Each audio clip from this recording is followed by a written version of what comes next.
오늘 궁금한 게요. 네. 우리가 살다 보면 나에게 말을 함부로 하는 사람들이 생각보다 많이 있잖아요.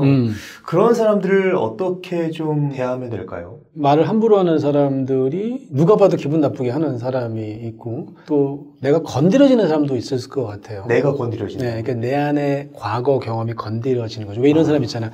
저 사람은 왠지 기분 나빠. 네. 저 사람 말투가 기분 나빠. 뭐 이런 게 있을 수 있잖아요. 근데 사실 알고 보면 이제 심리 상담을 하다 보면 그걸 이제 트리거 된다고 그래요. 이제 방화제라는 뜻이잖아요. 트리거가. 그러니까 어린 시절에 내가 지난번 영상 때 얘기한 것처럼 내가 평가받는 대상, 때로는 내가 비교당하고 비난당했던 경험이 있는데 그때 그 대상을 생각나게 하는 목소리, 말투 이런 것도 있을 수 있어요. 그 사람이 뭐 그렇게 기분 나쁘게 얘기하지 않아도 네. 거기에 이제 건드려지는 거죠.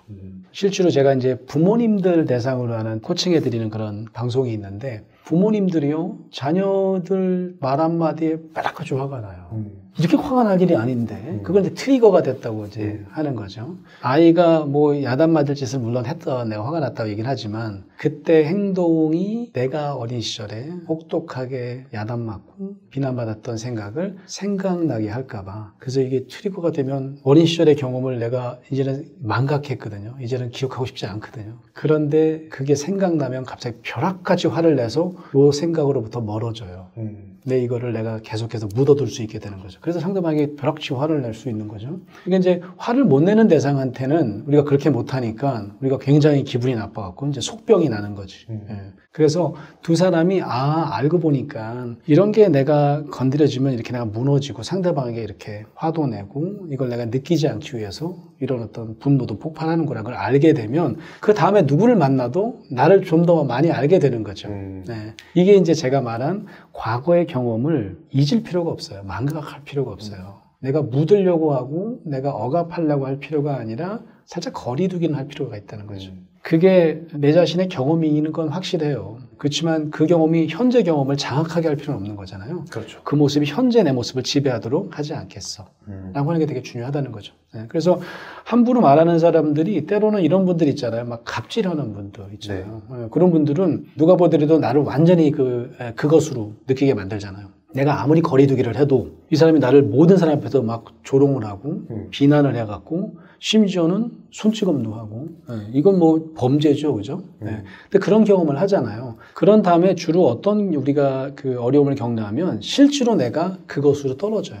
나는 쓰레기야. 나는 왜 말 한마디 못했을까? 난 역시 바보야. 여러 가지로 인정 못 받을 만해. 라고 오히려 내가 실제로 그것이 되고 마는 거죠. 그 사람이 의도한 대로 되는 거네요. 그렇죠. 네, 그래서 이건 좀 우리가 막아야 되지 않을까? 이게 되게 중요하다는 거죠. 예. 네, 그래서 이럴 때 사실 우리가 꼭 알아야 될 필요가 있는 게 뭐냐면 그러는 사람들의 심리를 알면 도움이 돼요. 소위 갑질 심리. 그게 어떤 심리냐면 네. 갑이 아니에요. 그 사람이 갑이어만 한 이유가 있는 거예요. 모든 기업주들이 다 갑질하지 않잖아요. 그분의 내면에 들어가면 실제로 그 사람이 철저하게 어린 시절에 소위 을로 살고 우리가 얘기하고 있는 그것으로 살았던 경험이 많은 사람들이에요. 소위 자존감이 떨어져 있는 사람들. 뭐 예를 들어서 나르시시스트나 혹은 맞습니다. 뭐 소시오패스 맞아요. 이런 분들이 그것으로 살았기 때문에 지금 다른 사람들을 그것으로 취급하는 건가요? 그런 것도 있고 이런 거죠. 그러니까 내가 철저하게 그것이기 때문에 네. 내 존재감이 높지 않기 때문에 나를 과대하게 부풀려야 되는 거예요. 그래서 그거를 이제 심리학에서는 과대자기 이렇게 얘기하잖아요. 내가 누군지 몰라 뭐 이거잖아요.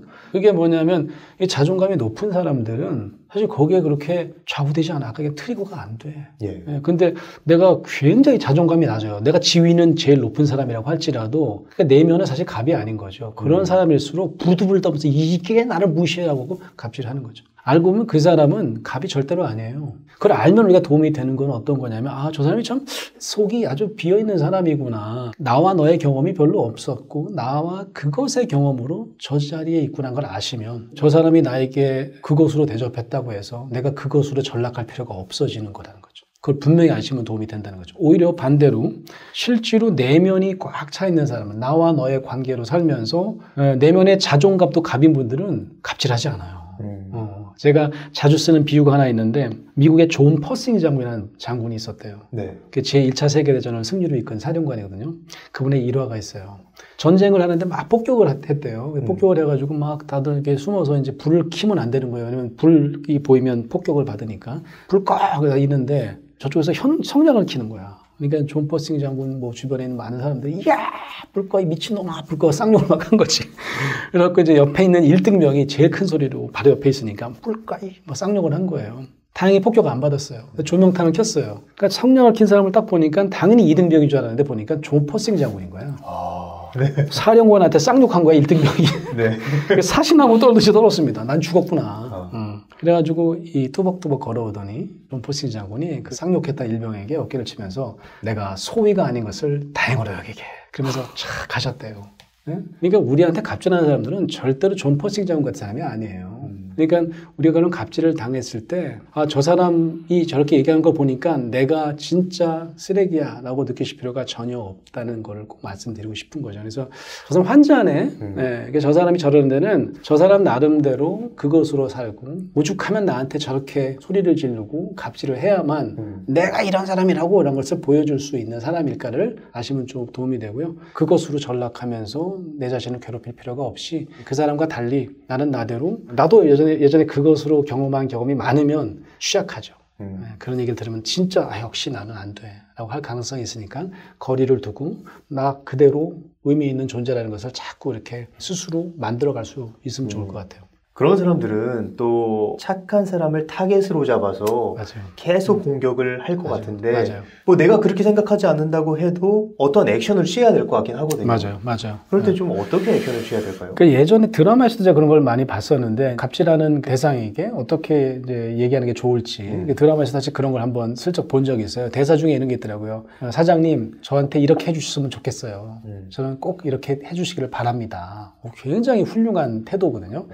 그 제가 이제 그 착한 아이 증후군에 대해서 이제 관심을 갖게 된 게 유학 시절에 저를 잘 아는 분이 책을 한 권 주더라고요. 너한테 꼭 도움이 될 책 같대요. 그 책 제목이 되게 묘해요. Don't be nice, be real이에요. 이게 해석하자면 나이스하지 마. 그 대신 네 자신 그대로 진정성 있는 자신이 돼. Be real이라는 말이 좀 어렵긴 한데 이게 보니까 착한 아이 증후군에 대해서 써 있더라고요. 예. 지난 영상에서도 우리가 착함으로 승부를 해서 내가 다른 사람의 평가를 좀 긍정적으로 받아봐야 되겠다. 이런 분들이 자기 주장이 좀 없어요.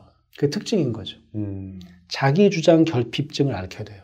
그러니까 착하다는 것은 어떻게 보면 자기 주장을 하지 못하게 만드는 거죠. 네.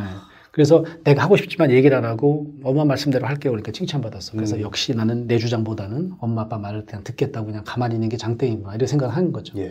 그러니까 착한 사람을 공격을 하면 그 착한 사람은 이제 자기 주장을 못하니까 계속해서 당하니까 희생양이 될 수 있는 가능성이 많은 거죠. 그렇다면 일단 내 바람을 얘기할 수는 있어야 돼요. 우리가 자기 주장이라고 할 때 뭐 엄청난 뭐 웅변을 하라는 의미가 아니고 내가 바라는 바, 내 욕구죠. 그 다음에 그 욕구가 충족이 잘 안 됐을 때 내가 느끼는 감정에 대해서 얘기하라는 거죠. 욕구와 이 느낌을 전달 잘 안 합니다, 우리가. 그리고 끙끙 앓아요. 실제로는 내가 내 자신이 진짜 그곳으로 떨어지는 경험을 하면서 때로는 약물을 먹어야 될 정도로 힘들어지는 경우가 있는 거죠. 그래서 우리가 그런 건 연습할 필요가 있을 것 같아요. 지금 얘기한 것처럼 내 바람을 얘기하고 화를 내는 게 아니라 사실 내가 상대방과 관계 욕구가 있고 바람이 있는데 그게 무너지면 내 존재가 부족하다고 느낄 수도 있고 불안하다고 느낄 수도 있고 그래서 요 감정을 상대방에게 전달을 하면 관계가 나빠지지 않아요. 그래서 그거를 비폭력 대화라고 하나 봐요.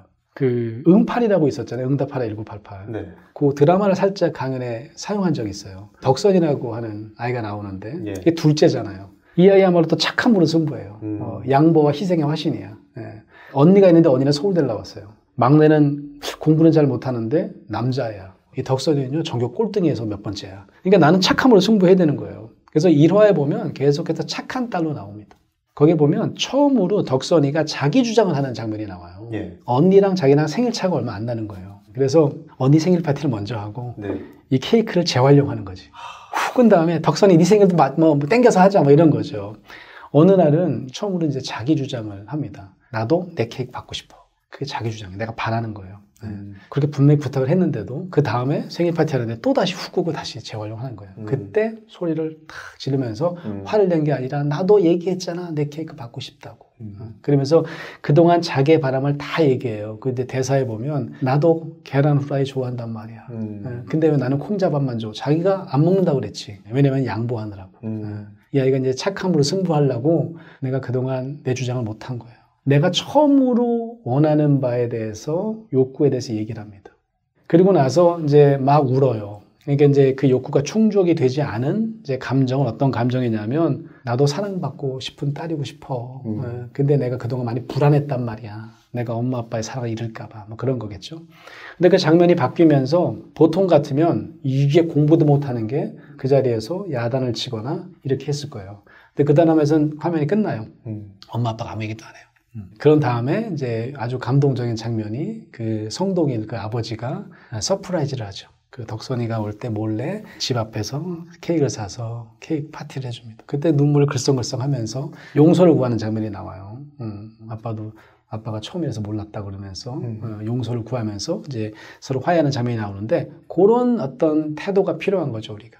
나도 이런 걸 하고 싶어. 나도 이런 걸 원합니다. 근데 그게 안 됐을 때 내가 너무너무 답답하고 내가 너무 초라해지고 내가 너무 존재감이 바닥으로 떨어집니다. 라는 얘기를 하면 이거는 폭력적으로 이끌어지지 않고도 자신의 본심을 전하면서 상대방과 어떤 공감의 대화, 연민의 대화가 가능하다는 거죠. 예. 여기서 궁금한 게 계속 착한 사람으로 살아와서 나의 주장을 못하는 사람이에요. 그래서 비폭력 대화를 배우고 내가 이제 나의 바람을 얘기를 했는데도 불구하고 상대방이 마찬가지로 그 얘기를 들어주지 않고 계속 이제 나무란다면 이럴 때는 좀 어떻게 하는 게 좋을까요? 그러니까요. 그러니까 이제 우리가 대화를 할 때 그럼에도 불구하고 나는 상대방과의 대화에서 내가 끝까지 나와 너의 관계로 만나는 건 굉장히 중요해요.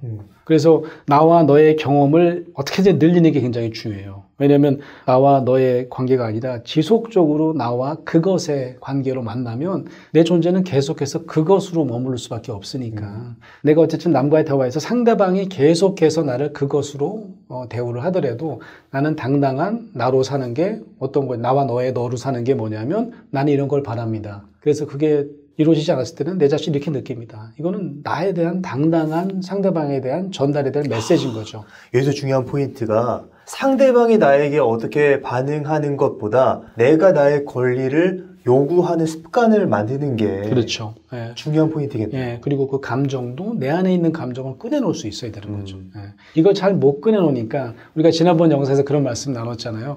결국은 도저히 내 안에 있는 진짜 나와 너의 경험을 할 수 없다면 그때는 심리상담을 꼭 받아보시라. 그럼 심리상담을 통해서라도 내가 당당하게 내 자신을 꺼내놓을 수 있는 경험을 늘리셔야 되는 거죠. 그러면 다른 사람을 만날 때도 내가 나에게 계속해서 지속적으로 나를 그것으로 느끼게 하는 사람이라도 거리두기 할 수 있어요. 네, 나는 지속적으로 나와 너의 경험에서 가지고 있는 나로서 내 바람도 얘기하고 그 바람에 무너져 생긴 내 안에 있는 그 느낌도 전달하고 결국은 그걸 잘 못하기 때문에 계속해서 나는 그런 경험을 할 때마다 자꾸 이제 그것으로 내 자신을 떨어뜨릴 수밖에 없게 되는 거죠. 이게 또 우리가 주변에 살다 보면은 눈치를 유독 많이 보고 주변에서 사람들 많은 데 가면 주눅 들고 네. 할 말 잘 못하고 이런 게 어떻게 보면 나와 너의 경험을 하지 못했기 때문에 나타나는 맞아요. 결과라고 볼 수 있는. 네, 그럴 것 같아요. 그래서 제가 이제 그런 생각을 많이 하거든요. 저희가 우리 자신이 되게 훌륭한 사람들이에요. 한국 사람들 집단 지성도 우리가 굉장히 높이 평가하지만 우리 한국 사람들이 가지고 있는 그런 어떤 창의성 이런 것들은 뭐 우리가 지금 최근에 한류나 뭐 K-드라마를 통해서 얼마든지 우리가 지금 자랑스럽게 생각하고 있잖아요. 그럼에도 불구하고 우리가 내가 갖고 있는 것들에 대해서 당당하게 꺼내놓기가 되게 힘든 이유가 뭘까라고 생각을 해보면 결국 여전히 우리는 다른 사람이 나를 어떻게 평가할까를 되게 중요하게 생각하는 거죠. 그래서 제가 예전에 왜 오바마 대통령이 기자들에게 질문 안 하고 한국 기자들 질문하세요. 그런데 한국 기자들이 질문 안 하잖아요.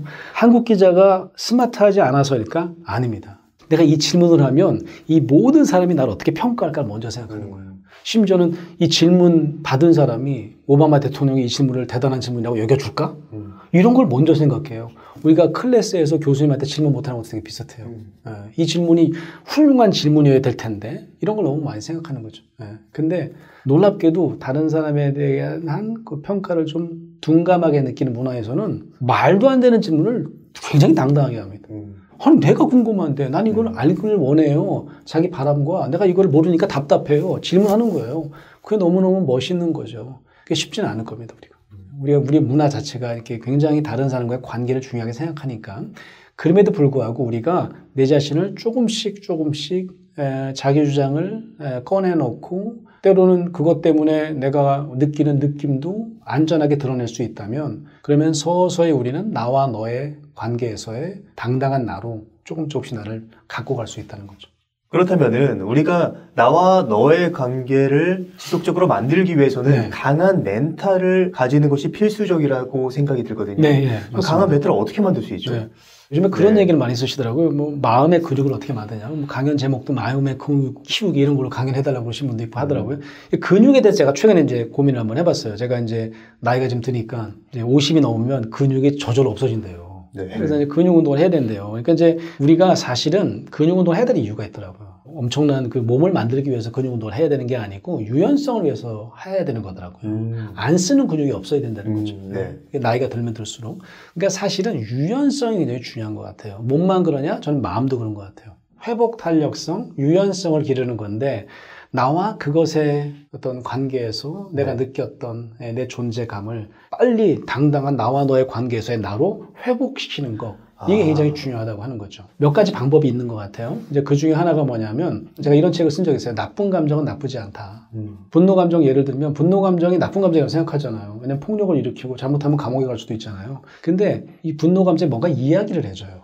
그러니까 화가 나는 이유는 내가 건드려질 때 내가 그것의 경험을 과거에 갖고 있으면 그때로 내가 떨어질까봐 그때 그 수치심과 그때 모멸감으로 떨어질까봐 이걸 내가 안 느끼려고 상대방에게 벼락같이 화를 내는 측면이 있다는 거죠. 그럼 내 자신의 화를 보면 내 안에 숨겨져 있는 내 존재에 대한 느낌을 내가 다루는 게 더 중요한 거죠. 이걸 알아차리게 하는 게 되게 중요한 거죠. 그러니까 어떻게 보면 신뢰일 수 있겠네요. 그렇죠. 그래서 사실은 요즘에 명상이라고 하는 게 되게 비슷해요. 명상이라는 게 뭐 호흡을 갖고 하는 것도 있지만 마음 챙김 명상이라고 하는 거는 내 안에 있는 부정적인 감정이나 생각들이 사실 뭔가 우리한테 얘기하고 있거든요. 그러니까 무조건 나쁘다고 판단하지 말고 거리를 두고 살펴보는 거예요. 주전자에 뚜껑이 열린다고 그러면 그게 분노라고 그러면 뚜껑이 열리는데 뚜껑이 뭔가 알려주잖아요. 안에 끓고 있다고. 얘는 또 다른 감정이 있을 수 있는데 뚜껑 갖고 뭐라고 그러거든요. 왜 화내냐고. 내 자신도 화낸 것 같고 내가 스스로 나 이러면 안 되는데 이렇게만 생각하지. 내 안에 있는 또 다른 감정을 이렇게 알아차릴 수 있게 도와주는 거. 그래서 저는 멘탈을 강하게 하는 여러 가지 방법이 강하게가 아니라 유연성을 위해서라도 명상, 상상 이런 게 되게 중요한 게 부정적으로 생각하는 내 안에 있는 생각이나 감정도 거리를 두고 보면 다 이유가 있어요. 내가 불안하구나. 내 존재에 대해서 내가 또다시 그것으로 경험으로 떨어졌구나. 또다시 나와 너의 다시 나로 돌아가야지. 라고 하는 어떤 통찰을 가지고 올 수 있게 해주는 거. 이거 굉장히 도움이 될 거라고 생각이 들고요.